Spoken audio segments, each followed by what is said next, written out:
to Good afternoon to each and everyone, and welcome to this online webinar, Shaping Public Policy, the crucial role of research in the policy process. By the way, my name is Roxanne C. Alcantara, PM244 student, and I will be your host for today. Today, we will be focusing on the important role that research plays in the formulation and implementation of public policies. As we all know, public policies have a significant impact in our daily lives, more particularly on economic development. Research provides policymakers with the necessary data and evidence to make informed decisions that can lead to positive outcomes for society. It helps identify problems, assess the effectiveness of current policies, and develop new solutions to address complex issues. And throughout our webinar, we will hear from experts in the field of public policy and research who will share their insights and experiences on how research shapes the policy-making process. We will also discuss the challenges and opportunities that researchers face in influencing policy decisions. I encourage all of you to actively participate in our discussion by asking questions and sharing your thoughts and experiences. Our goal is to create stimulating and interactive dialogue that will inspire new ideas and approaches to improve public policies through research. So, without further ado, let us start this activity. And to begin with, I would like to call Dr. Maria Ina Pereira Berlongan to lead us with a prayer, and this will be immediately followed by the singing of our national anthem. Let us bow down our heads and put ourselves in the holy presence of the Lord. In the name of the Father, and of the Son, and of the Holy Spirit. Amen.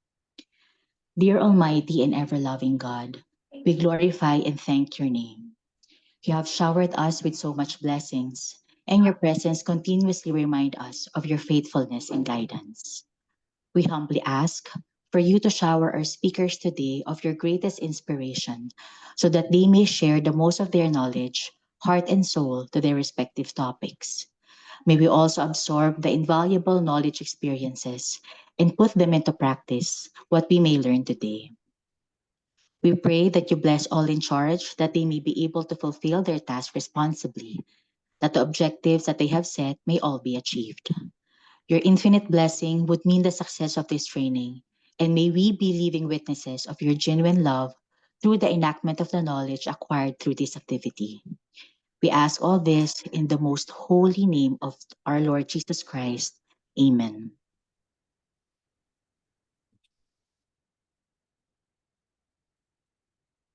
Mga kababayan, ang pambansang awit ng Pilipinas. Kayang magiliw, helas ng sinakanan, alam ng puso, sa titik mo'y buhay. Lupang hinirang, tuyang ka ng magiting, sa mandulupin, di ka pasisingil, sa nagagang tutok sa simoy at sa langit mong pagaw, ay hinatang tula, kawin sa pagkayang minamahal. Ang isang ng matawad mo'y tagumpay na naghihingi, ang bituin at araw niya kailan ang may magtitingin. Luman ang araw ng walhabing pagsinta, mo'y langit sa piling mo. Ang hindi kaya ng pagkay mga api, ang mamatay ng dahil sa'yo.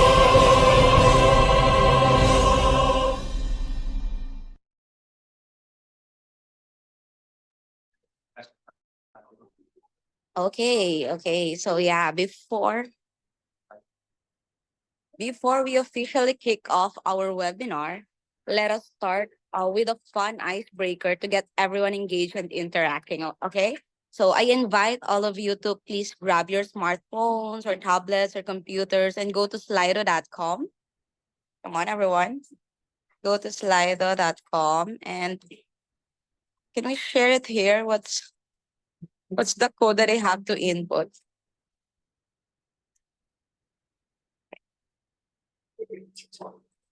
So yeah, go.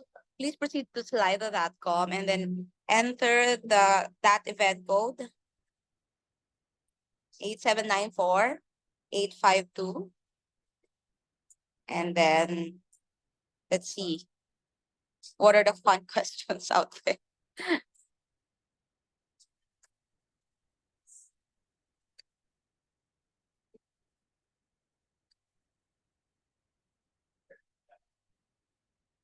Oh, we only ayan. So the first question is, kumusta? So please use an emoji to describe your mood for today. Are you excited or oh, I think they're so excited. Happy. Happy. Yeah, that's good. That's what else?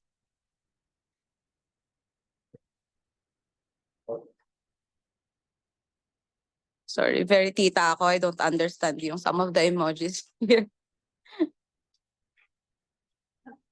Wow, meron tayong ayan. I think most of us naman are excited and happy. Pero parang merong ibang inaantok and confused. Tingin ko yung inaantok baka pwedeng pagsayawin muna natin saglit. Joke. Okay. So, I think we can meron pang isa. Okay, antayin natin yung isang meron pang dalawa nagta-type ng kanilang emotions for today. Okay lang po. Okay, proceed tayo sa next question. Where are you currently based? Where are you currently based? Davao City. Tarlac City. Uy, meron akong kasamahan from Quezon City.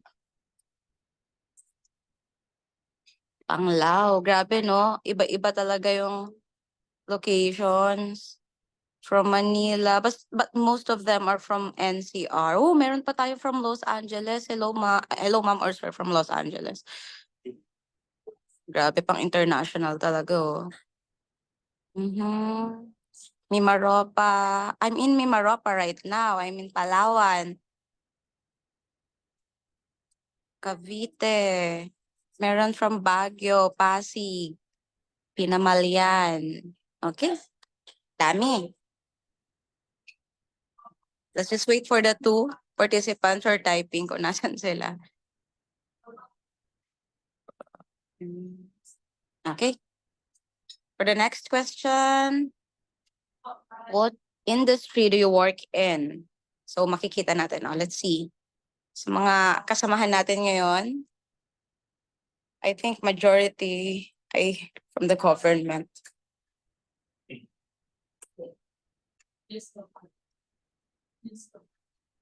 Oh, from academe also. Meron tayong few from the private sector. Yung others, what others? I wanna know what others. Yeah, pero yeah, most of our participants right now are from the government. They're engaged with the government jobs and from academe also. And there are a few from the private sector. Okay. Okay, let's proceed with the next question. What is your current position? What is your current position? I'm actually sitting right now. Pwede po ba yun? Administrative officer, my research coordinator, the professor, state auditor, science research specialist. I was also once a science research specialist. Capacity development field coordinator, meron tayong executive secretary.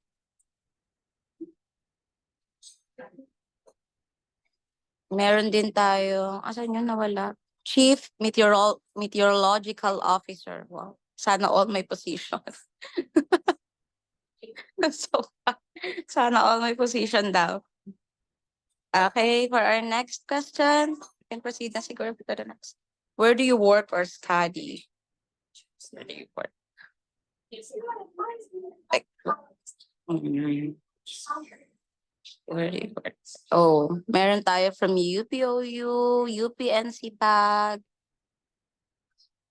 Taguig, Benguet State. Yun, ang dami sa academy mo, no? BSU, DNR, may from DSWD, may Commission on Audit.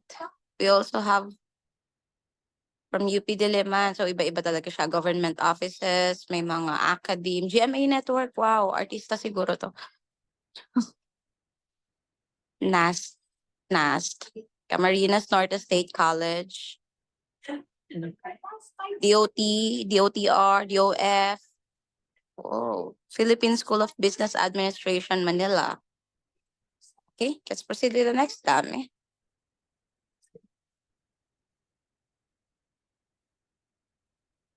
Ayun. By being biased. So how familiar are you with the policy process? Patapos na yung SEM, so ayusin daw natin yung sagot natin. May mga pa-humble dun sa 4.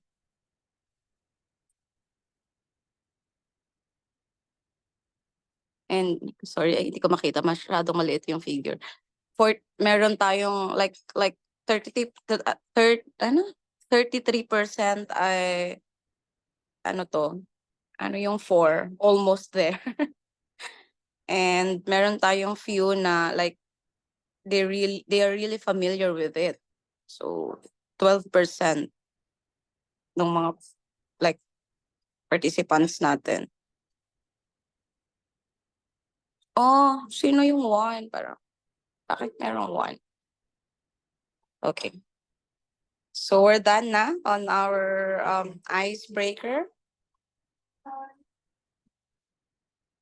So to welcome us and formally open this activity, may I call on the senior lecturer from the University of the Philippines Open University under the Faculty of Management and Development Studies, Sir Lian Angelico C. Depante, or mostly known as Prof. LA. Turning this over to you, Sir LA. Thank you, Roxanne. Yeah. Um, it's I'm quite happy that we have quite an extensive reach upon seeing the Slido results. May mga taga-Illinois pa, no, and other countries. Los So we Angeles. appreciate. Oh, okay. So we appreciate everyone pumunta. By the way, I'm LA. So I co-head the PM244 class that currently organizes this event. So they really did very well. In particular, nakakatuwa po na marami po tayong attendees exceeding the number that we have initially anticipated. So hopefully we have a great discussion today. Given that we have a very, we have a set of illustrious speakers from PIDS as well as the UP National College of Public Administration and Governance. So let me just read the speech that I prepared for my opening remark. So, isa pong mapagpalaya at makabuluhang hapon po sa ating lahat.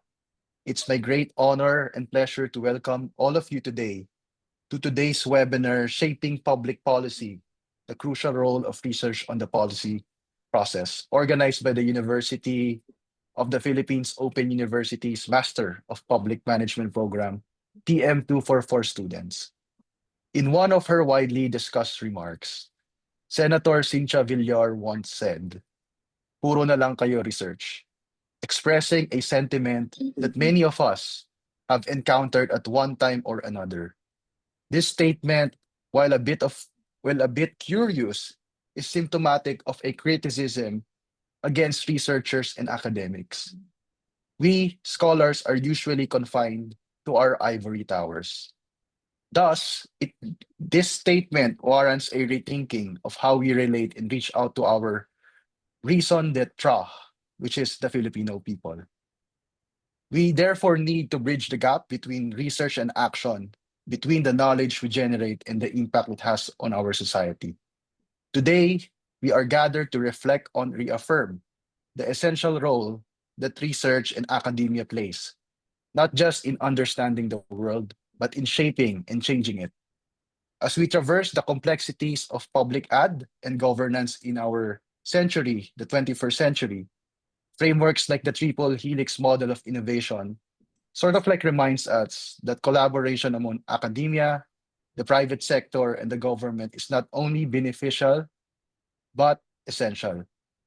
This model underscores how scholars and researchers, by working in synergy with public institutions and private firms, can drive innovation and address real world challenges. It thus challenges us to break out of silos and embrace a whole of society approach to policymaking where where knowledge, resources, and expertise flow seamlessly across sectors. This vision aligns with the governance paradigm in public administration, which emphasizes inclusivity, collaboration, and co-creation. In this paradigm, public policy is no longer seen as the sole responsibility of the government. Rather, it requires active participation from all sectors of society, including CSOs, NGOs, POs, businesses, and more crucially, or equally crucially, the academia. Scholars play a pivotal role in this process, not only as creators of knowledge, but also as a catalyst for change, facilitators of dialogue, and advocates for evidence based policymaking. As we reflect on the theme of today's webinar, I hope that we remember that research is not merely an academic exercise. It is a powerful tool for diagnosing problems, generating solutions, and holding our policymakers accountable. As scholars, especially from UP, we are the scholars of the nation. Our responsibility extends beyond publishing, writing research papers, and presenting at conferences. We thus must ensure that our work contributes meaningfully to the betterment of our communities, our society, our nation, and the world. I encourage thus all of you, whether you are just a student for now, practitioners, or a scholar or researchers, to take this opportunity to engage deeply with today's discussion. Let us explore how we can make research more accessible, actionable, and impactful. Together, we can demonstrate that our work is not just, as mentioned by Senator Cynthia Villar, puro research, but a purposeful one. Research that shapes policy, transforms lives, and builds a better future for everyone. Once again, maraming salamat po. Mabuhay po ang ating mga scholar, mananaliksik, at mga lingkod bayani. Maraming salamat po. All right, all right. Thank you for that wonderful message, Prof. LA. So yeah, I took note that public policy is no longer seen by the public government. Instead, it will be a collaborative effort of multi-stakeholders, and us scholars play a crucial role on this. So thank you for that, Professor LA. So now we will proceed to the, I believe, most anticipating part of this activity. So it is my pleasure to introduce our esteemed guest who will give his presentation for today. So our speaker is an accomplished professional with a robust background in law, public affairs, governance, technology, and community building. He holds a Bachelor of Public Administration, magna cum laude, and a Juris Doctor degree with a Dean's Medal for Academic Excellence, both from the University of the Philippines. In his current role, our speaker manages the governance, reform, innovation, and transformation research laboratories, or labs, where he is also directly leading focus areas on adaptive organizations and systems, as well as the Bangsamoro region. He has since designed a nationwide capacity building program for city and municipal mayors, spearheaded international academic seminars, and drove discussions on moral governance, administration, and anticipatory action. He is also leading institutional strengthening efforts within the Philippine Senate and the Philippine National Police. Prior to Grit Labs, our speaker brought his academic eye to the PNP Internal Affairs Service, where he introduced institution wide reforms, including a digitization project, audit and inquiry frameworks, legislative reform packages, and an integrated early warning system. He also enhanced content management and communication strategies, along with policy and congressional lobbying efforts. Our speaker's extensive experience extends to national and international platforms. He has served as the founding National Director for Governance and Public Policy of Good Gov PH that Incorporated, a recognized youth-led organization. He has been involved with the United States Embassy's Joint Cybersecurity Working Group and the International Criminal Investigation and Training Assistance Program. His expertise in legal research, policy analysis, strategic foresight, and technical acumen has been pivotal in various high impact projects and reforms, establishing him as a leader in transformative governance and public affairs. Once again, our first speaker, Sir Lyndon Rom T. David, the Senior Project Manager of UP National College of Administration and Governance. Sir Lyndon? Thank you, Miss Roxanne, for that wonderful and very humbling introduction. Uh,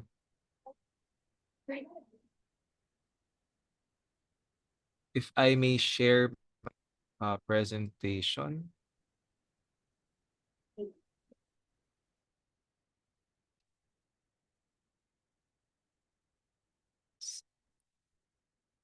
So again, mayap agat panapon, mayad nga hapon, magandang hapon and good afternoon to everyone. I thank the PM244 class of the UP Open University for inviting the Governance Reform, Innovation and Transformation Research Laboratories or GRIT Labs to this online forum on policymaking. As we know, policymaking is an intricate field. It is a battle of ideas, interests, and influence. Most often, it requires some sort of strategy, stamina, and even adaptability to navigate the shifting priorities, stakeholder pressures, and evolving societal needs. This is why there are times that policymaking is described as a sweet science. It's like boxing because they both rely on strategic and technical prowess and not merely on aggressive power. It requires a level of expertise, fitness, knowledge, and awareness that is necessary to perform well in both of these areas. And both are actually public oriented, or to borrow the words of our famous Filipino boxer turned politician, para sa iyo ang laban na to. No? Enough about boxing because we are here to talk about policymaking. Policymaking involves a repeating, complex, and cyclical process that involves various stages, each contributing to the creation, implementation, and evaluation of public policies. Within each of the cycles, the stages are dynamic, with feedback loops influencing the earlier stages and even reflecting the intricate nature of governance and policy making. In other words, policymaking is cyclical, it is iterative, and it is complex. With this situation, the problem is that many of today's policy scholars have no government experience, nor do they have a research which is done largely on computers that bring them into contact with actual government programs. These are the words of a scholar called L.M. Mead, who also said that among political scientists who have called themselves as scholars of public policy, scholasticism has debased governmental content in a different way. Now, political scientists who specialize in public policy are actually little different from those who don't study public policy or those who ignore policy altogether. And I agree. Public policy has been mystified by both government and scholars alike when the process can be understood and explained and even represented despite the complexities. Public policy was put in a black box, metaphorically speaking, with no decoding protocol available. To quote Alamede again, the art of statecraft has been lost. And this might be due to the focus on rigor that has removed realism and empirical content from research. So let us go back and zero in on policymaking again. Policymaking involves five stages and sometimes six.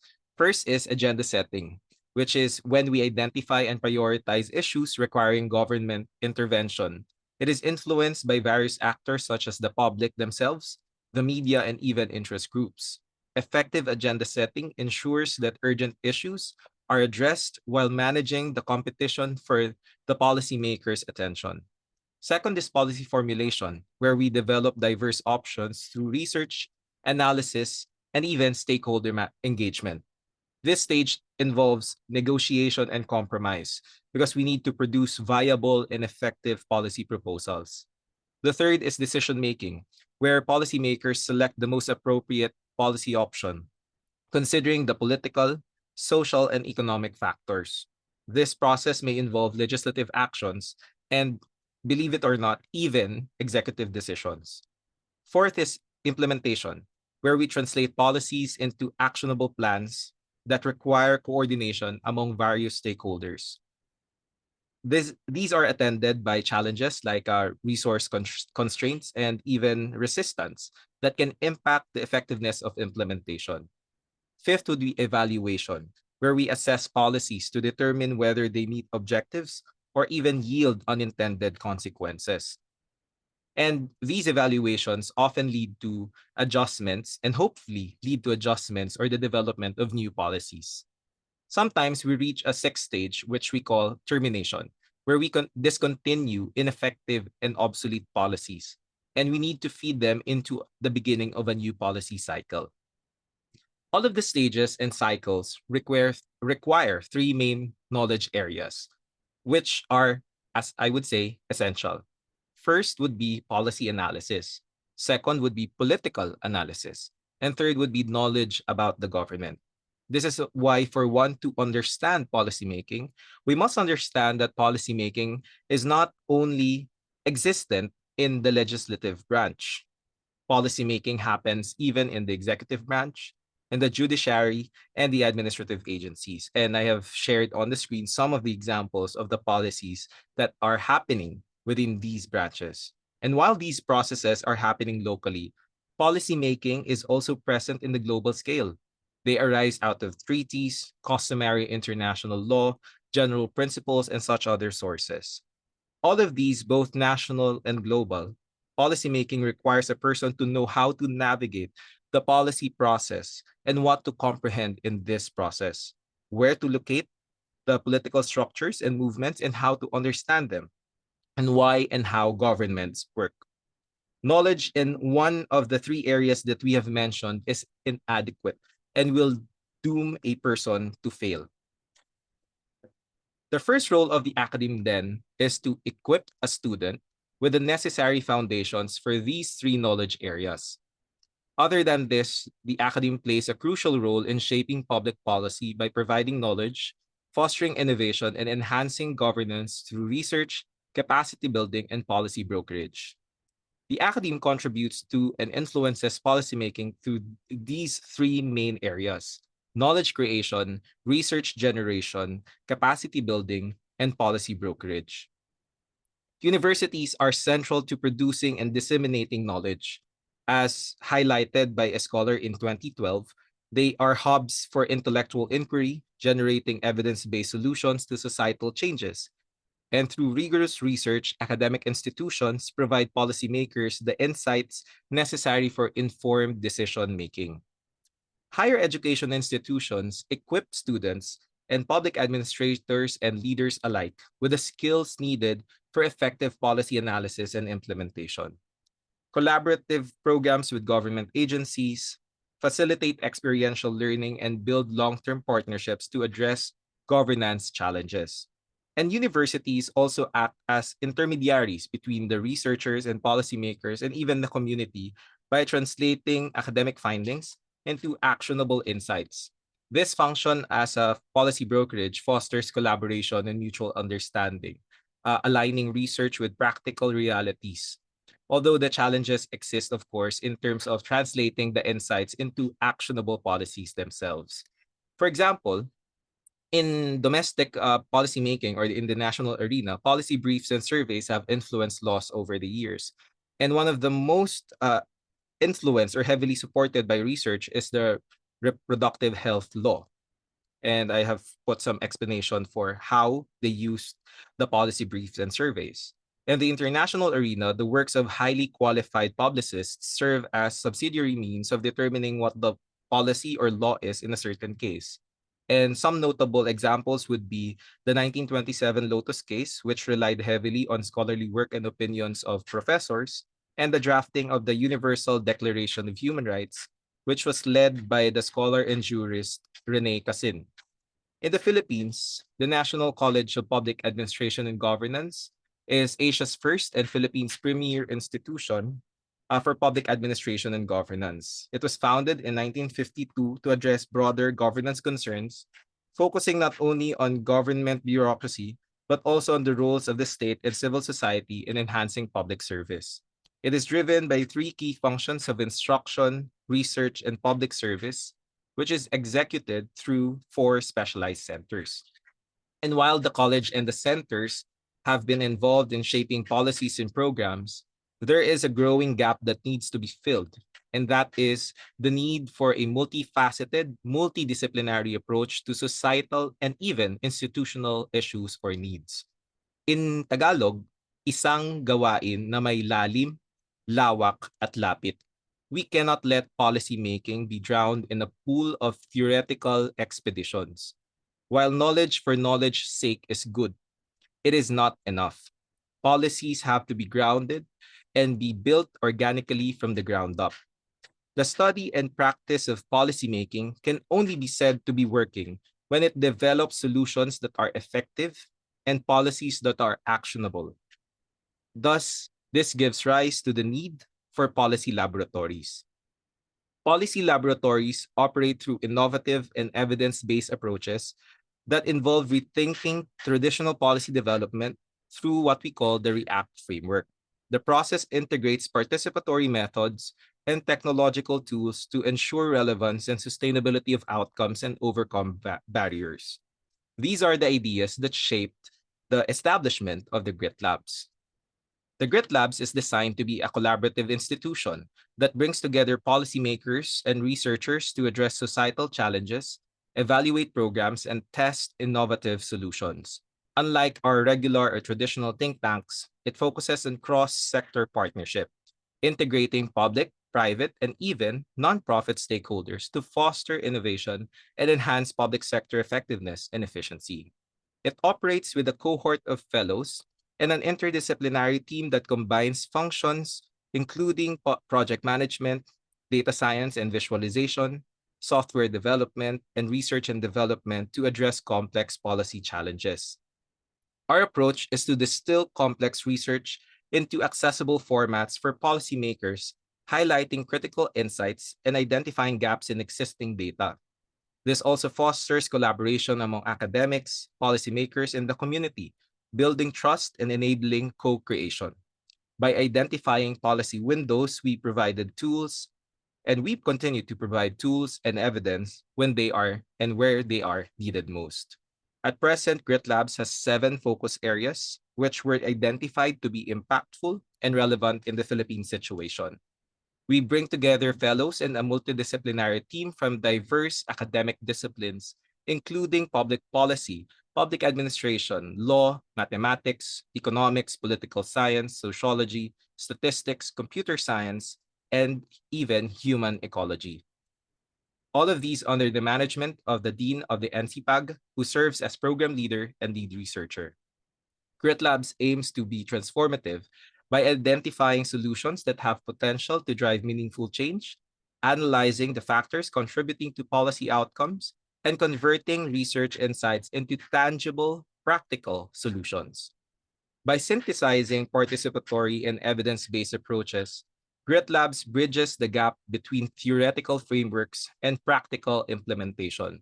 We align with the emerging paradigm of governance that values adaptability, inclusivity, and empirical rigor. Grit Labs follows a solutions-oriented research approach. We produce actionable recommendations in the form of policy tools, capacity development, and decision support mechanisms. Despite our potential and valuable potential at that and existing contributions, we face challenges related to sustainability, funding, and long term evaluation.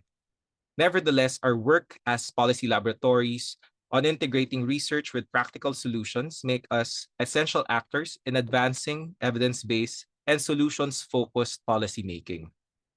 Indeed, academic institutions play a crucial role by translating rigorous research into actionable insights.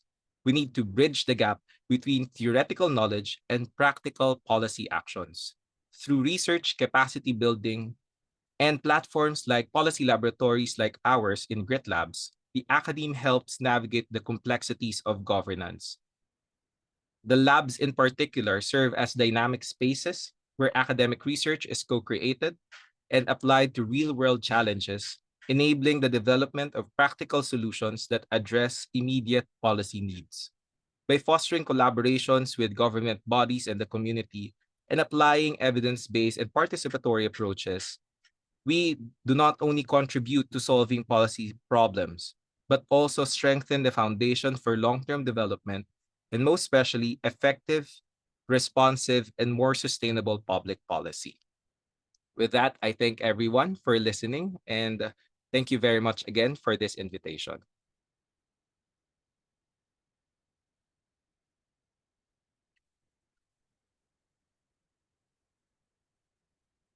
I return the floor to Miss Roxanne and the team. Thank you.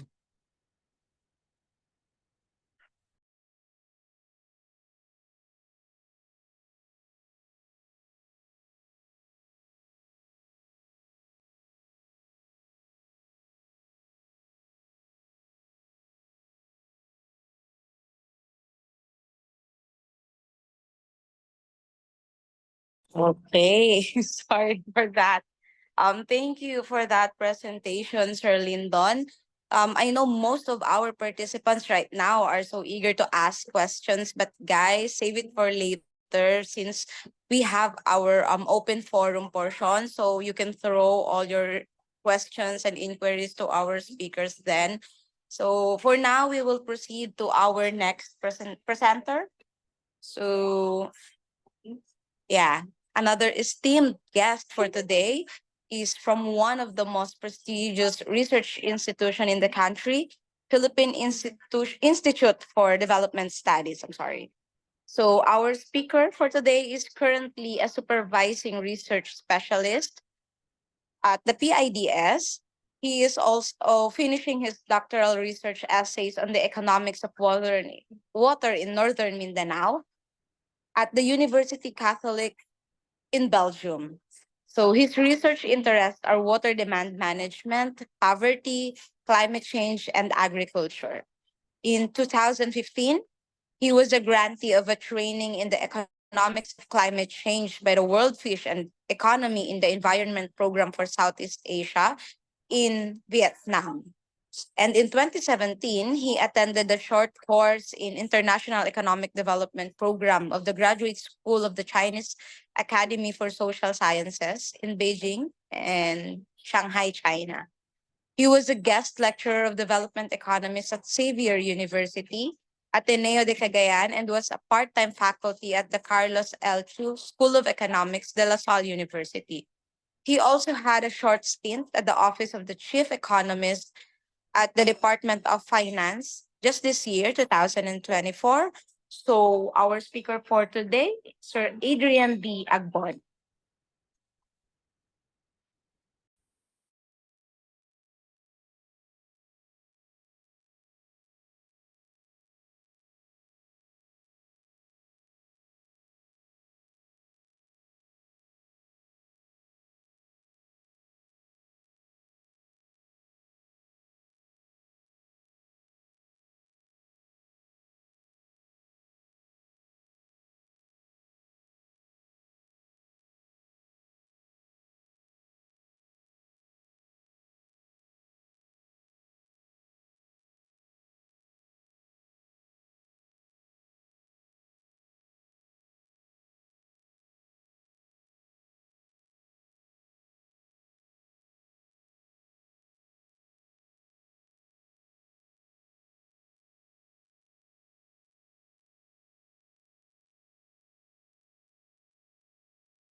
Hi, good afternoon. Can you hear me now?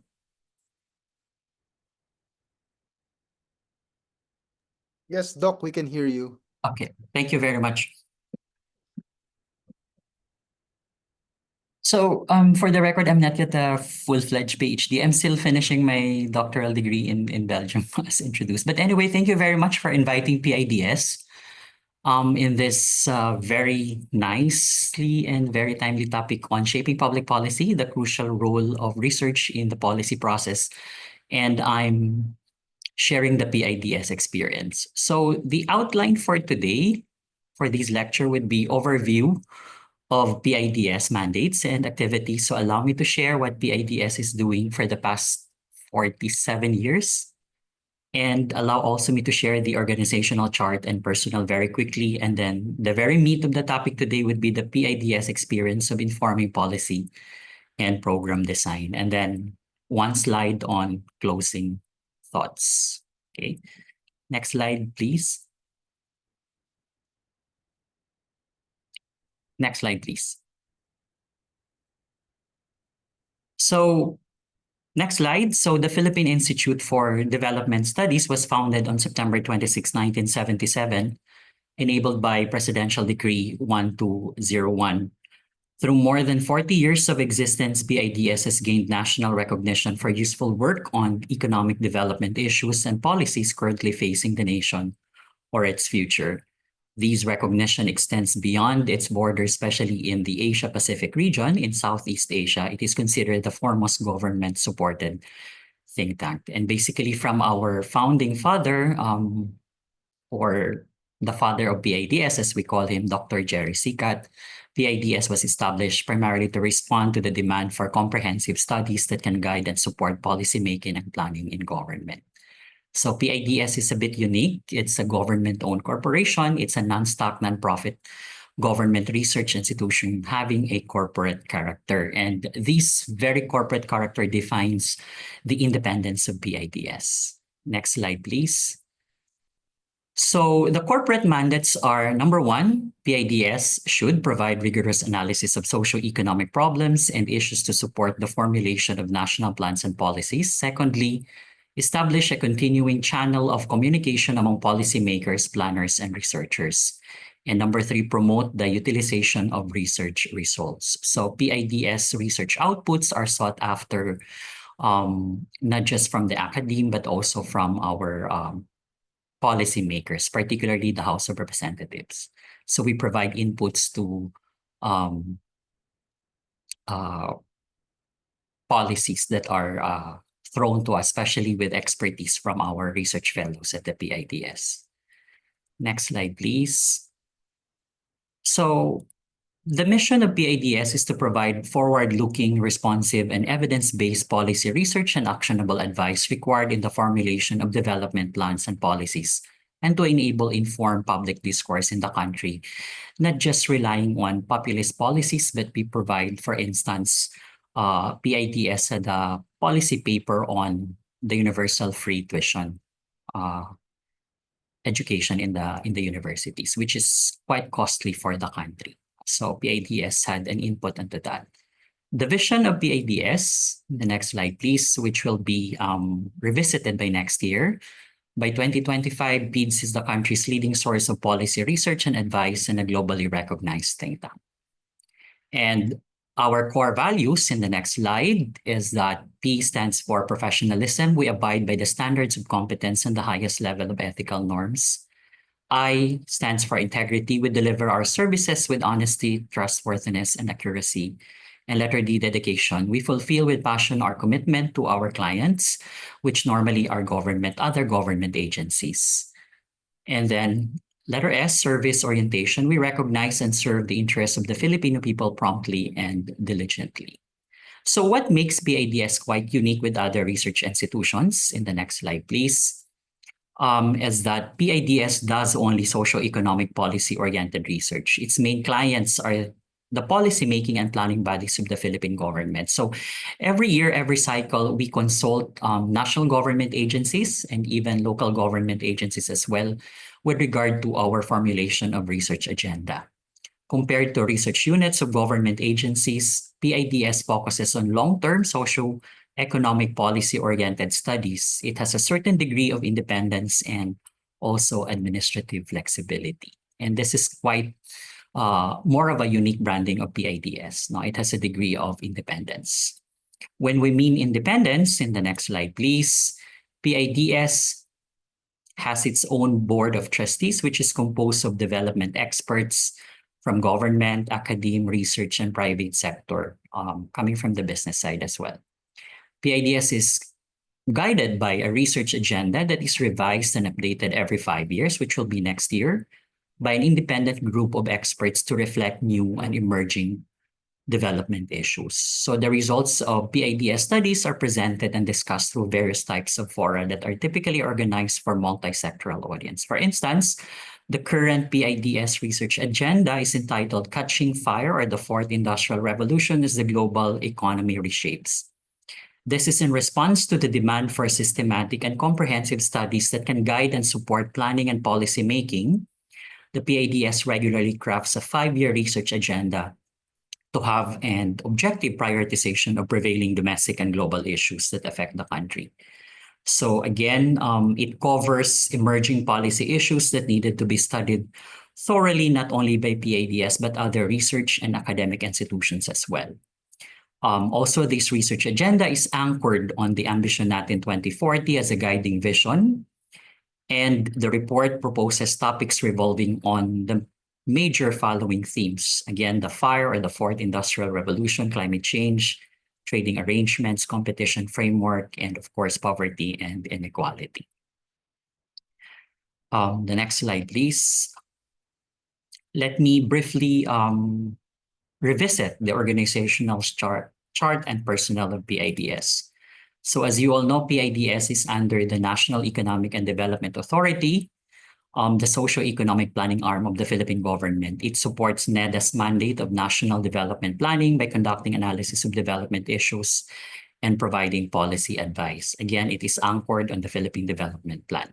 So again, as you can see, there are many attached agencies of NEDA, and PIDS is one of those.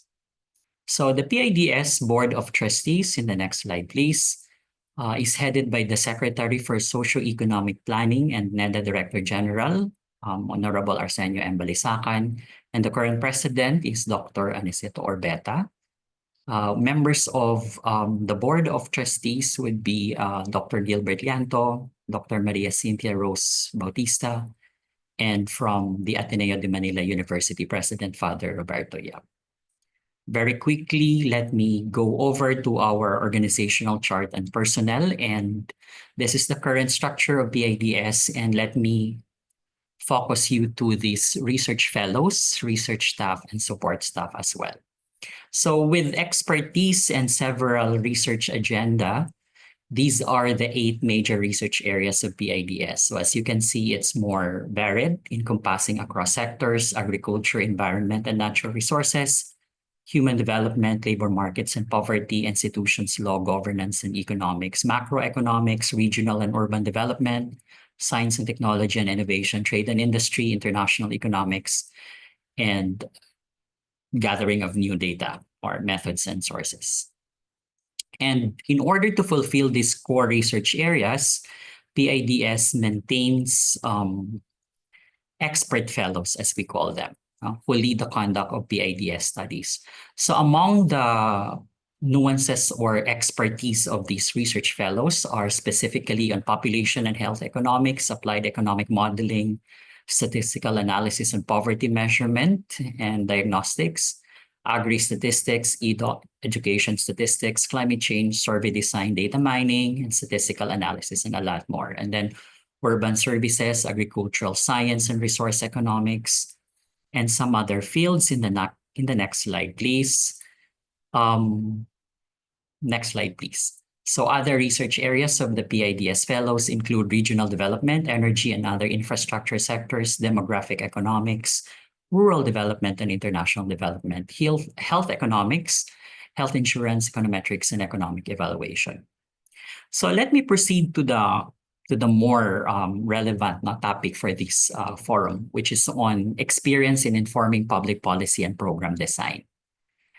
So in the conduct of development research, next slide, please, PIDS identifies development issues.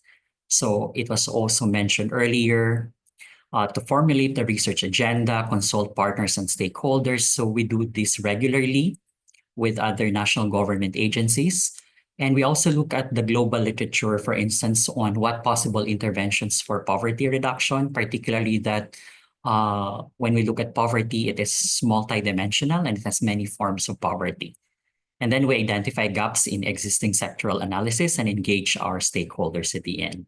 So again, the importance of research and development is that it improves content for public discourse on national development and not just trusting on intuition and guts. And it also facilitates the reform process.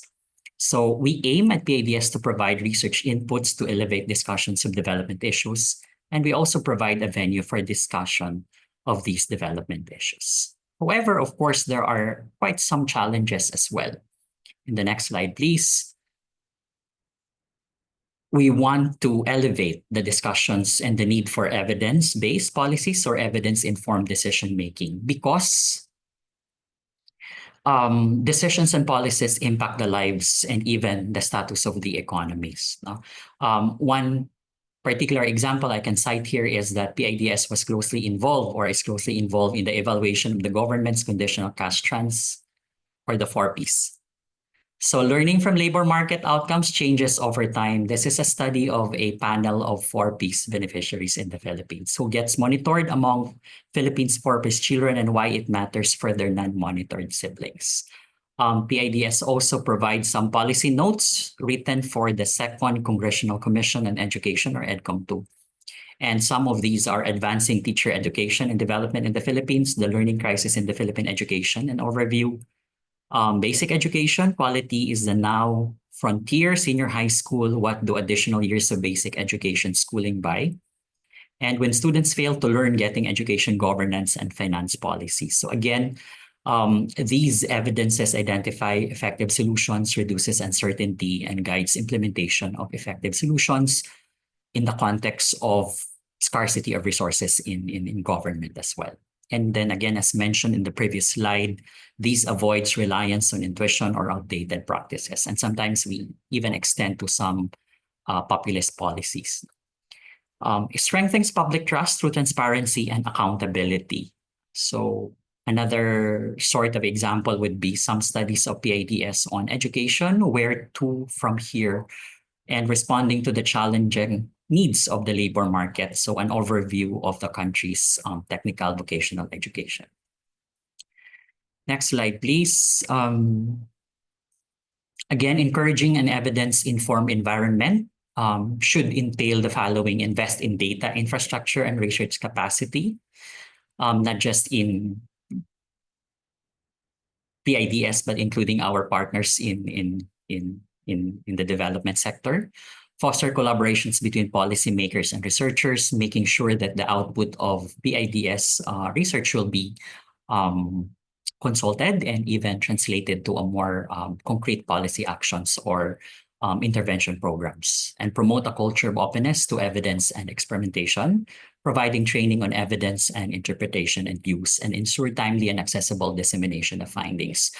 For instance, studies in the past in PIDS assess the implementation of the Agriculture and Fisheries Modernization Act, or AFMA, and the Converge project. So PIDS produced a volume assessing the implementation of the AFMA, or Republic Act 8435, the country's landmark legislation on the sustainable and equitable development of its agriculture and fisheries, and the evaluation of the Project Convergence on Value Chain Enhancement for Rural Growth and Empowerment, or Project Converge, also continued to provide guidance to the Department of Agrarian Reform. And perhaps another study that PIDS had a little, I would say, a contribution was on COVID-19 pandemic recovery in partnership with the Bangko Sentral ng Pilipinas. PIDS assisted the BSP in undertaking the implications of fiscal policy response to the pandemic, as well as the implication on the pandemic to the labor market. as part of its effort to contribute to shaping policies on responding to and recovering from the pandemic, PIDS released a book titled The Philippines Response to the COVID-19 Pandemic, Learning from the Experience and Emerging Stronger to Future Shocks, which was published in 2022. The book was a recipient of the National Academy of Science and Technology of the Philippines as in 2023 as Outstanding Book Award for that. And also more recent, maybe not very recent, but PIDS study on the state of devolution in the Philippines. PIDS had a study on the state of the pre-Mandanas devolution in the Philippines, helped the DILG understand the extent of variation in LGU prioritization of devolved functions and the interventions needed to advance the devolution agenda of the country. Next slide, please. With this, I put five bullets that looks into the challenges in conducting policy research. Again, it was also mentioned by the other speakers earlier. Some of these challenges include limited data availability or quality. Again, as we espouse for evidence-based policy, we need data. We need numbers to support our claim. And more often than not, resource constraints, particularly time and funding and expertise. For instance, on, let's say, blockchain technology or artificial intelligence, it takes time to learn. It may not be a very steep learning curve, but we need expertise on this areas. And also number 3 there is navigating political sensitivities and biases. As much as possible, we researchers should be free of this. I mean, we have to control, as we say it, we control it in our models. And number 4, bridging the gap between research and implementation. So we are not just resting on the ivory towers, as mentioned in the opening statement, but these research outputs should be appreciated, particularly to the other stakeholders, and ensuring accessibility and understanding of findings. So no matter what or how complicated these regression results are, probably then there has to be some easier interpretation of these results, especially if we go always to the empirical models. And I think the last slide would be my closing thoughts on this. Again, in the light of scarcity of resources, as we always say, and understanding trade-offs and opportunity cost as well, evidence-informed decision-making is not just a strategy. It is a commitment to better outcomes for individuals, vulnerable sectors, communities, and to society in general, or maybe to the Philippines in general. By addressing challenges and fostering a supportive environment, we can make policies that are effective, inclusive, and resilient. So again, that ends my presentation. Thank you very much for your kind attention.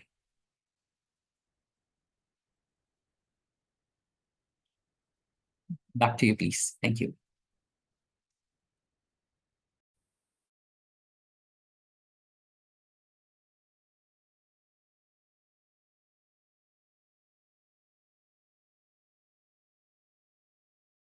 Okay.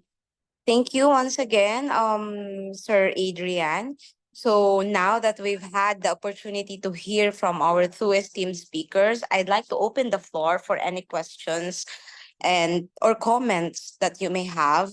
So this is your chance to engage with our speakers and gain a deeper understanding of the topics that were discussed today. So before we start, please note that we'll be following a brief protocol in submitting your questions. So you can submit your questions through the chat box in your screen, and we'll do our best to address as many of them as possible. So if you'd like to ask a question, please type in the chat box and we'll call you on by your names. And you can also raise your hand, the raise hand feature on the screen to indicate that you'd like to ask a question. So we'll start the question from the audience and then we'll open it to any further comments or discussions. Sorry.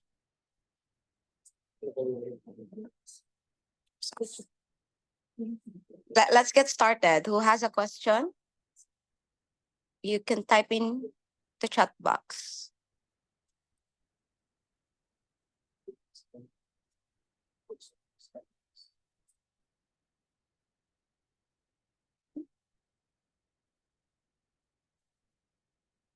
Okay, so we have a question from Sir LA.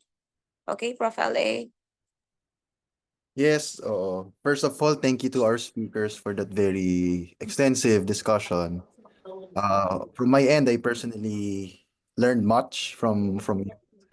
But I kind of would like to ask question with regard to how you handle competing results. Because as we all know, in the academia and of course in the research in this industry that we have, uh, maraming iba-ibang findings. Eh, and I'm kind of curious on how you sort of like deal with that. For example, you have this finding, but other researchers do have another, and sort of like, uh, yung findings nyo may be competing against each other. So, is there like an instance that you had before that you've experienced this kind of, incident? As well as I would like to know how you dealt with that.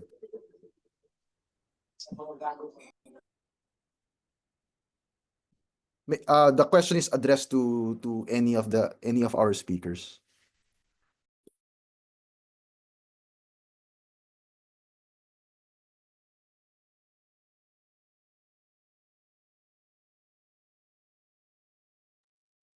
Maybe I can go first in answering the question. No?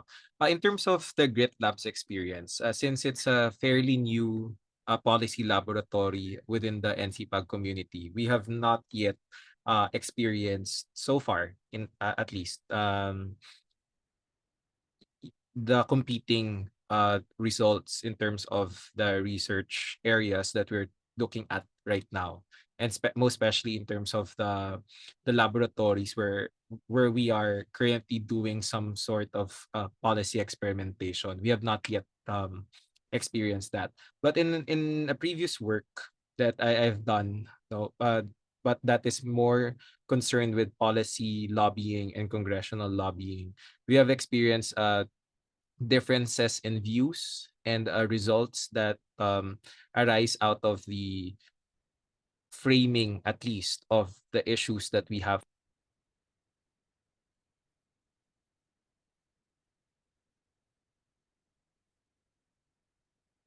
mind frames. No, the first would be we have to be crazy about um in simple terms, we have to be crazy about thinking about the societal issues, no? Because if we try to simplify issues into a number of factors or even in just numbers, we might be misled into thinking that we have the right answer all the time. So what we have to do uh is to recognize the complexity of the situation, and that's what we do. We entertain the contrary thought and look at the other side of that view, and maybe look into the factors or the movements, the dynamics that led to that perspective, and maybe learn from that perspective as well, and inform our own perspectives and our own choices in terms of how we would address the issues or the challenges that we face.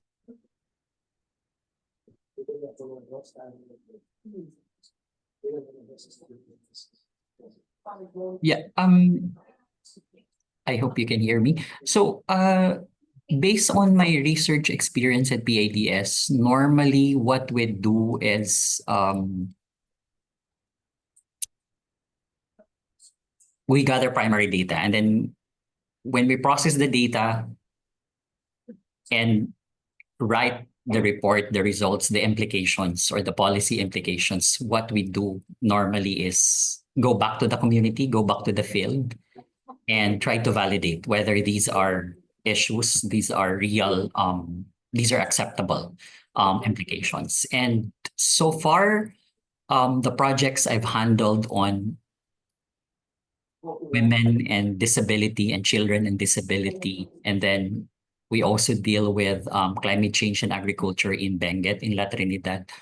Um, we do not have that experience of trying to have a conflict with the results of others so far with the projects I've handled. But on my personal work in my dissertation is that particularly in water economics, there is still a scant in literature in the developing countries, particularly in rural areas. So if the results are in conflict, particularly let's say regression results in other developing countries, then I go back to the primary data where I got and the context of how these primary data was obtained. And then I'll go back check with the literature again.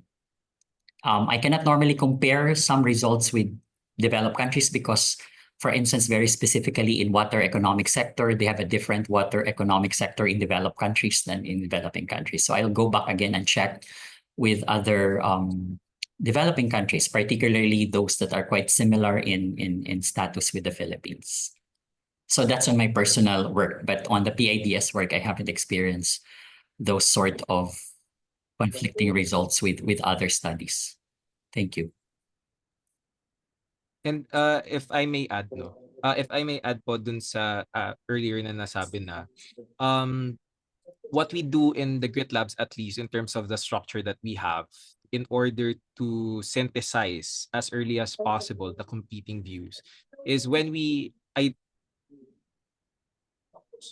teams that would handle specific research areas, we include as much as possible the relevant fields and lenses that we have. So we don't confine ourselves with a single theoretical or conceptual framework or field. No, we're not confined to public administration or public policy. As I've mentioned in my presentation, what we do is we form a team that has members from the side of economics, from the side of psychology, sociology, political science, law, even computer science, mathematics, and economics. So that's what we do to have a consideration of the multiple theories and models that could inform, no, the research work that we do. And that also, in a sense, demonstrates our dedication, our commitment to seeing that each of the perspectives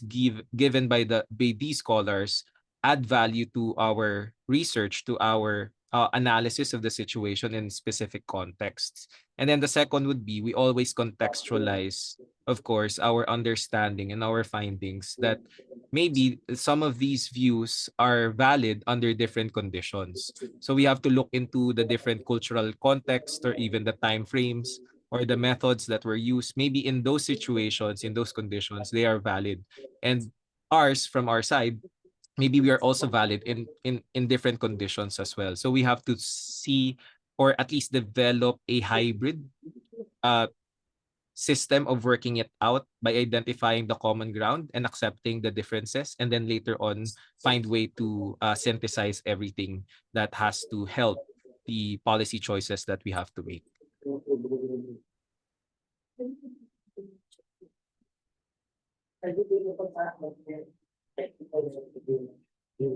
Okay.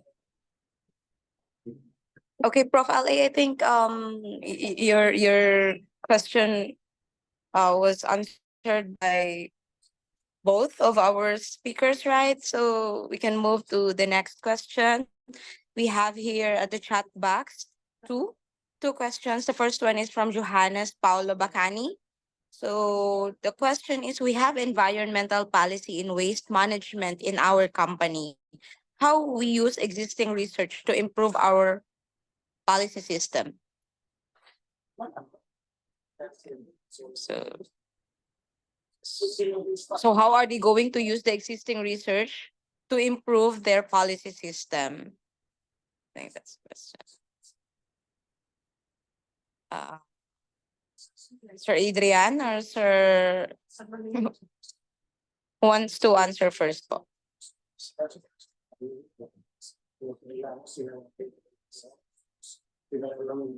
Maybe, Sir Adrian, do you have a specific experience with PIDS, with environmental policy?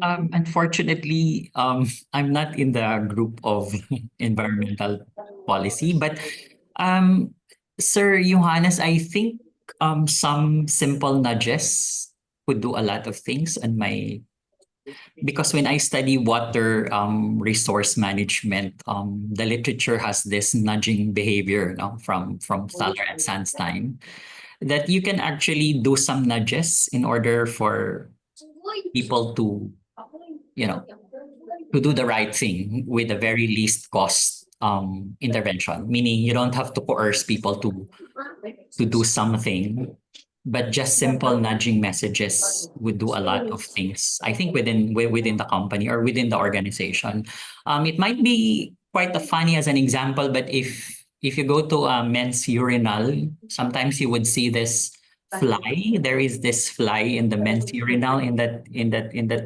box where you will discharge, and that is a way of nudging a very cheap intervention, not just a policy intervention, but maybe within the organization's intervention, that you can actually reduce um, the foul odor within the toilet just by nudging people to aim it properly.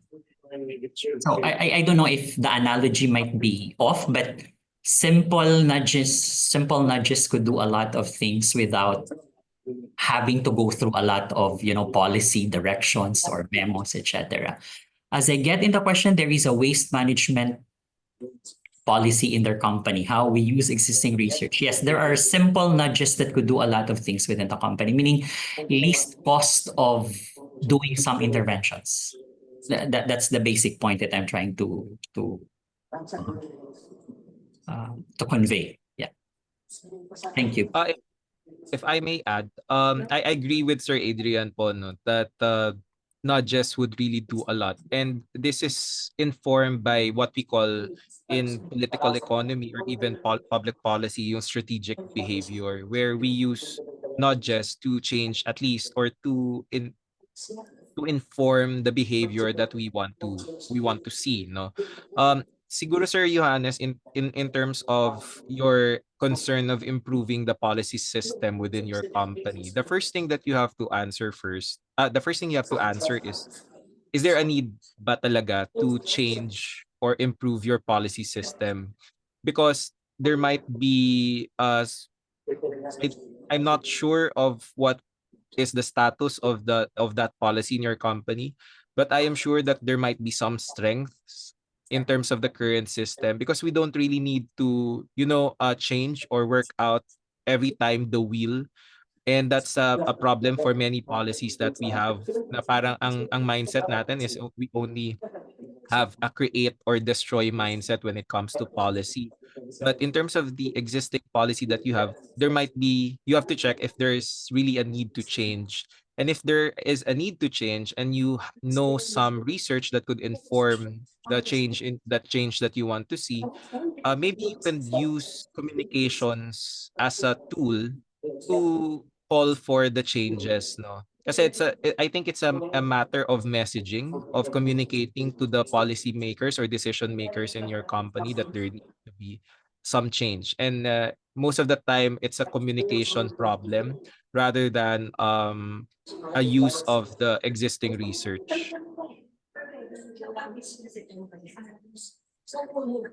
Okay.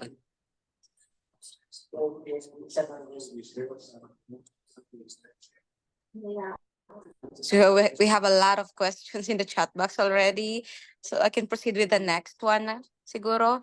So for from Miss Christine Joy Berneza, general perception of interlocal policy transfer. Is it always adopted by local policymakers and researchers? Siguro I can answer this directly na po, no.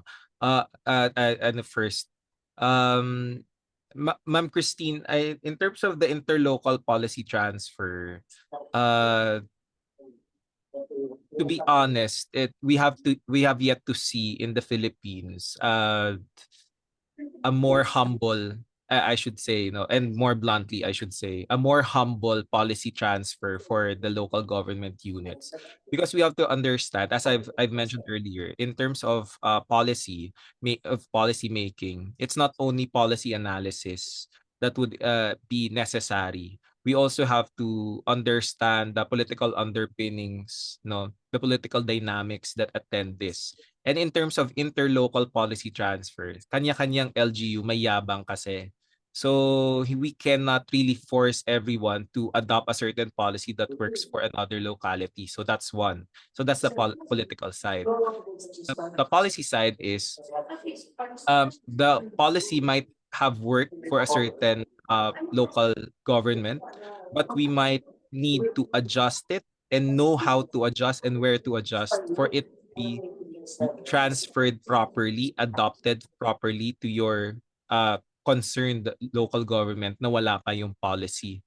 So in terms of your question, is it always adopted? For local policymakers, politically not yet. For researchers, we have seen journal articles that have uh, recommended adopting certain policies from a different local government unit. Like for example, in the north, we have a local government unit that has already implemented menstrual leaves.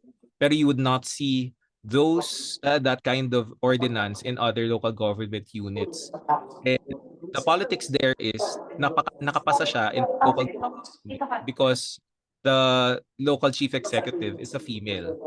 So in that matter, uh it might be better to start with the interlocal policy transfer dun sa mga local government units that belong to the same framework of thinking as that local chief executive. So that's the dynamics between attending interlocal policy transfer.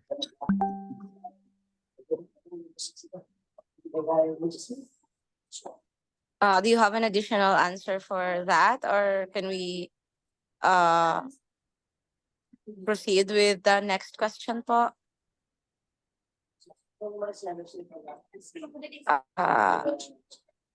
Okay, sige. I'll proceed with the next question na lang from Prof. Kathleen. So may I ask for insights from the speakers on this? What role does research play in framing public problems and influencing their prioritization by policymakers? Would like to answer first?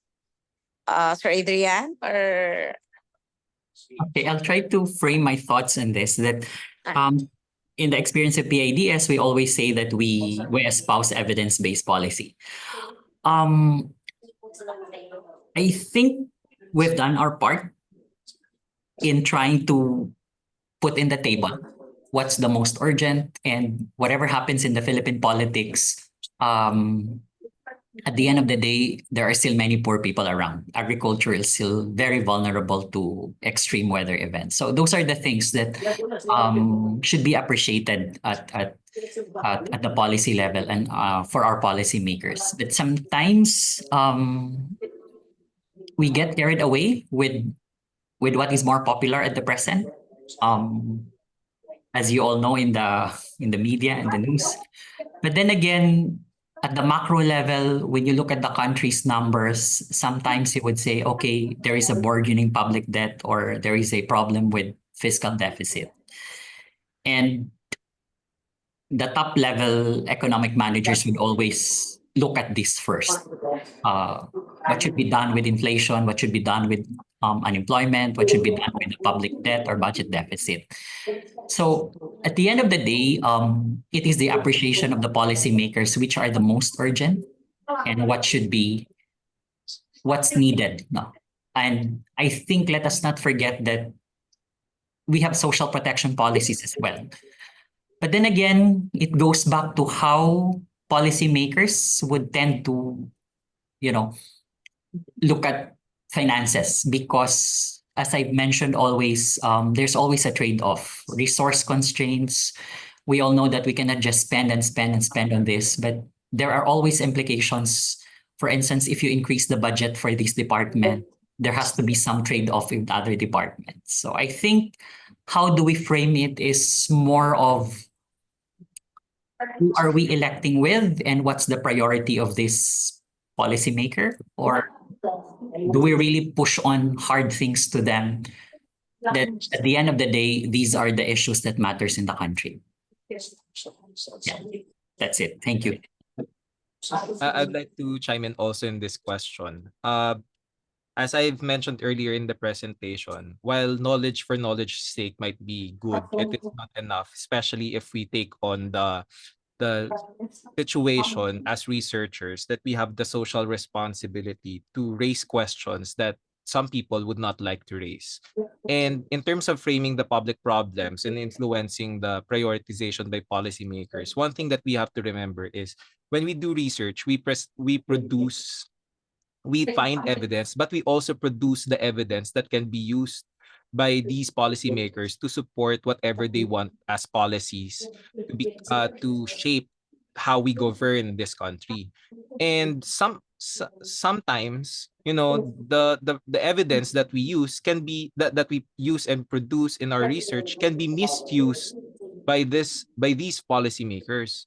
So that's one siguro a cautionary tale that should remind us as researchers that we have to do our work in terms of remembering that whatever we say and whatever we use in our research can be used and misused in different ways by these policymakers because again they are guided by their policy interests and even guided by the policy interests of some other groups, so we have to be careful and remember as well that whatever we include should always be uh, to some extent a change that we want to see, collectively and even individually. You can influence that, you can influence that framing. So that's the first. The second is, as researchers, in terms of framing and influencing the prioritization of the policy making process,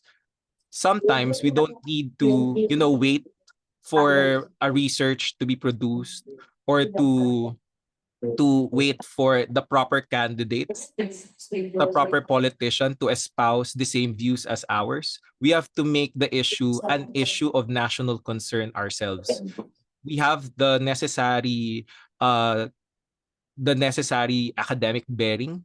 We have the support of our network of researchers and even other academics who are not only in the universities but also in other positions that we can use to elevate a certain matter into a national concern. So that's the second in terms of framing and influencing.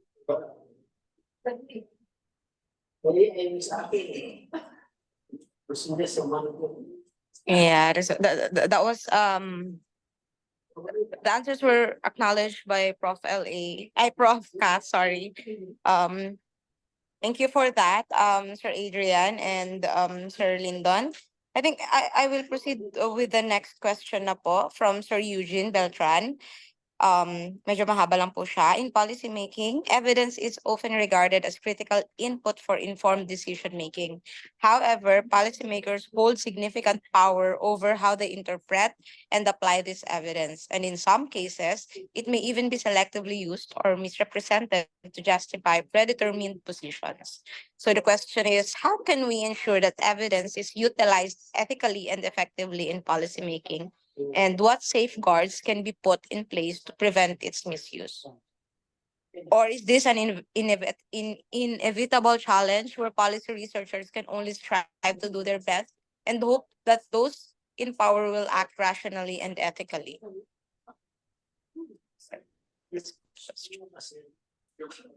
would like to answer first? Uh, Sir Sir Lyndon, do you want to go Yes. first? Yes, I can go first. This is connected to what I was saying po earlier, no? That an earlier point that I said that we have to be careful as researchers that whatever we use and produce in our research will be evidence, no? And most of the time we see certain research papers or insights and even opinion of our academics being used to support policies that do not necessarily represent what is best for our people. And siguro to answer it, I would refer to yung next part of the question, that it is actually an inevitable process because that is politics. But in order to at least safeguard whatever we produce, it's a matter of a combination ng capacity building, the research process itself, and communication. So first, in terms of communication, we have to, from the start, uh, use ethical communication in a sense, and a transparent communication also. So when we communicate whatever evidence we produce, we have to communicate it with the appropriate conditions, situations where they apply, and even the appropriate caveats, no, that where they may not apply, or they may not work, or may work but with some adjustments that would be needed. We should avoid some kind of generalization that we usually do in research. And of course, we have to quickly address and counter any misinformation that would happen, or any distortion of the evidence in the public discourse. We have to speak up so that there would be public accountability, and there would be a wide range of safeguard against the misuse that we see. And in terms of capacity building naman, we have to not only engage with our own, interests of improving our CV as researchers, our research portfolio, but our research should inform the people and improve their literacy of how data and research findings are used and produced to support the policymaking process. We have to clarify for them the concepts. We should avoid using jargon, and even promote critical thinking if we can. No, in terms of the biases, the limitations, the context specificities that we have to consider for our findings and evidence. And I think that's a team effort, that's a group effort that we have to make. Yes, can I add very quickly that there was a paper released by Bangko Sentral ng Pilipinas researchers, and this particular discussion paper was used both by those against changing the constitution or amending the constitution, and also those who are in favor of. And then during the discussions at the plenary hall, the researchers were invited, and they explained thoroughly with certain caveats about the data that they presented in their results. And it was actually a data that would say that if you open the country, this would be the estimate for investment. So again, it was clarified by the researchers that this is what happened. This is the scenario, and so people were debating on that. So again, as researchers, we have the responsibility to clarify our results, because it might be used for certain interest over national issues. Yeah. Thank you. All right. All right. Okay. So as much as we want to consider all the questions that are here in the chat box, given the limited time, we are now down to our last question, and that will be given by Prof. LA. Prof. LA, you have your question, right? Yes, oo. Siguro pahabol lang kasi ang gagaling po ng ating speakers today. Siguro yung question ko, we've been discussing about bridging, academia to, the society. So I'm kind of wondering if you have, or organizations have initiatives on transdisciplinarity. For example, by transdisciplinary, we engage different sectors beyond the academia, di ba? So, yun, una yun yung tanong ko. Yung pangalawa, what kind of efforts towards this end? So, that's my question.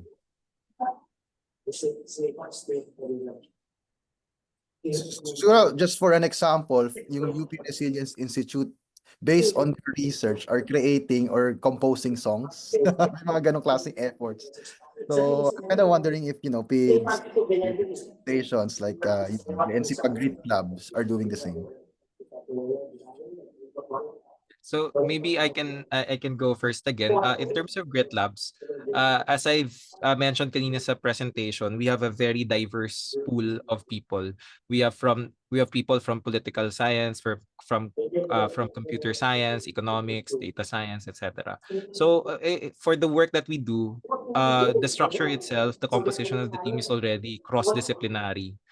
For the work that we do naman, we are proactive in terms of engaging the different organizations or entities outside of academia, no?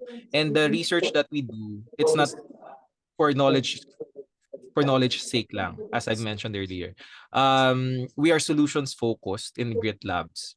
And what we do is we talk with the specific government agencies kung ano yung problem nila, and then we help them solve that problem with the research, capacity building, or even communication and the tools development that we do in Grit Lab. So for example, two concrete examples right now that we have. We are exploring augmented reality for trainings in disaster risk reduction, and that's being developed with fellows from not only from UP but also from the civil society. Those who have been in the field for very long time, and most of the time they're the ones being silenced. No, and then the second is we have institutional strengthening projects where we are exploring crazy ideas such as career matrix and diagonal promotions, which are not usually entertained in the government, but we are seeing that from the private sector. So we are speaking with other people in industrial setups and trying to understand if that would be possible for government. Siguro before Sir Adrian, thank you, Lyndon. There's this push in the academic circle to engage the society with co-authorship. So in anthropology, where I think medyo talamak na yan, but in other fields, there seem to be, we're behind. So maybe may ganun bang PIDS or any, maybe grades. But I return the podium to Sir Adrian.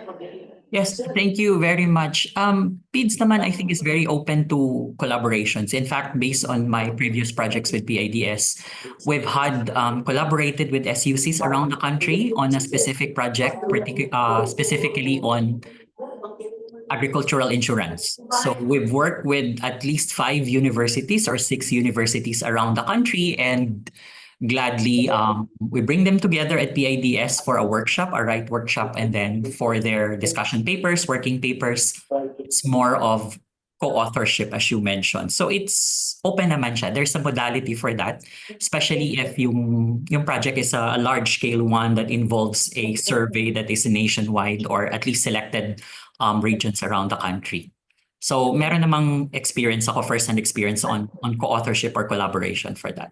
Thank you. Thank you From so the much. grit side naman, we encourage co-creation. So we produce papers na co-authored by a member of the team, a fellow, a professor, and even right now, we're exploring including the students, the undergraduate students, to co-author, to co-create with the Grit Lab. So that's what we do naman for co-authorship. And in fact, in the recently concluded national conference ng Philippine Society for Public Administration, the the work presented by Grit Labs there were all co-authored. Thank you so much, Sir Adrian and Lyndon. Yeah. All right. All right. I think we're done with the Q&A. Thank you so much to everyone for your thoughtful questions and for engaging in this important discussion. So we've covered a lot of ground, the challenges and opportunities facing public policy in the country. So your participation has been invaluable in making this forum not only informative, but also interactive and insightful. So to our esteemed speakers, thank you for sharing your expertise and perspectives. So for the next part of this activity, it is my pleasure to present a certificate of appreciation to our speakers.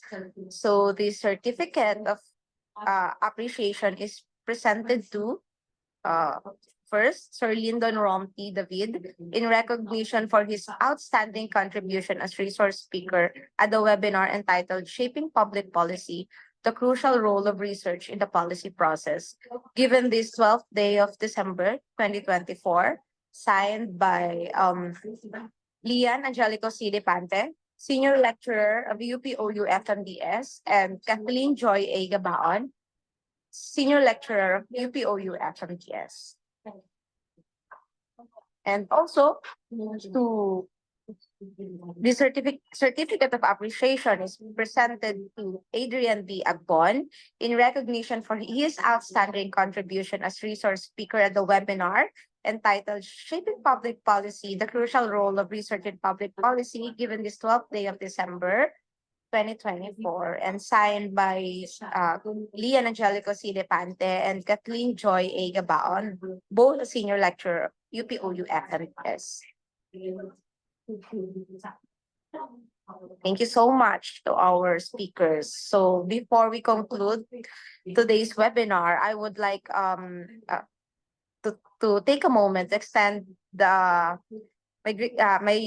deepest gratitude to our distinguished speakers. So on behalf of everyone here, PM244 class, thank you for sharing your valuable insights and expertise with us. So your presentations have been both enlightening and thought-provoking. And I'm sure everyone has gained a great deal from the knowledge you have shared today. So we truly appreciate the time and effort you have dedicated to this activity, and we hope to have the opportunity to collaborate with you again in the future. So to give us her closing message, may I call on Professor Kathleen A. Gabaon, Senior Lecturer of UPOU FMDS. Prof. Kat?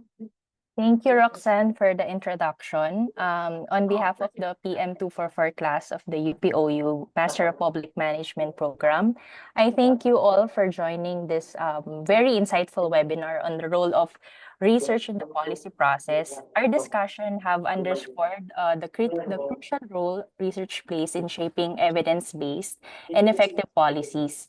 By bridging the gap between decision and data and decision making, we only not strengthen policy outcomes, but also foster more informed, inclusive, and sustainable solutions to the pressing challenges facing our country today.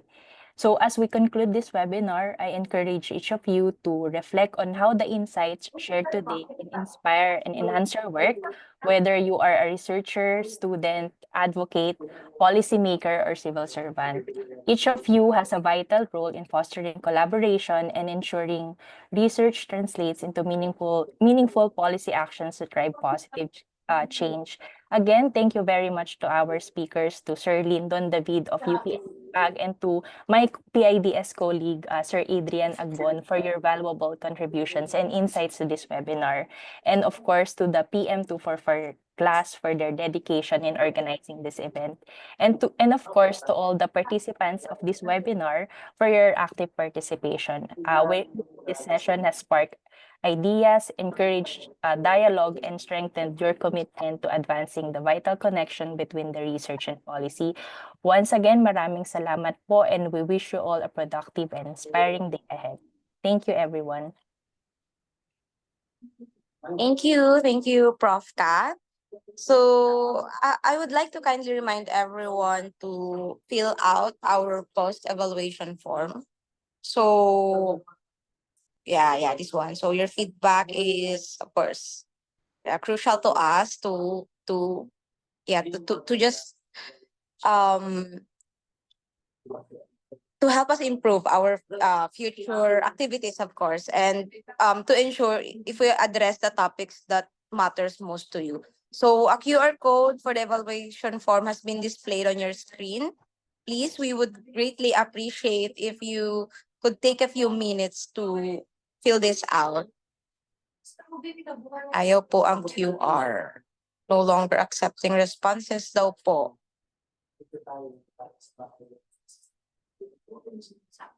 Close po yung G-Link. So I think there's a problem on the QR code. How are we going to? Okay. A link was sent to the chat box po. Just you may use it instead of this QR code. I'm sorry. There's a link po on the chat box. Ayaw din daw po. Visual email then yung link. Okay. Okay, so ano na lang po, we will just send na lang po another link to your respective email addresses. I think doon naman po sa registration form ay meron naman pong email address doon. So we'll just send yung link po for the post evaluation form. So because of that, proceed na lang po tayo. We kindly request that everyone, if possible po, turn on your cameras for a brief moment of, we'll just take a photo.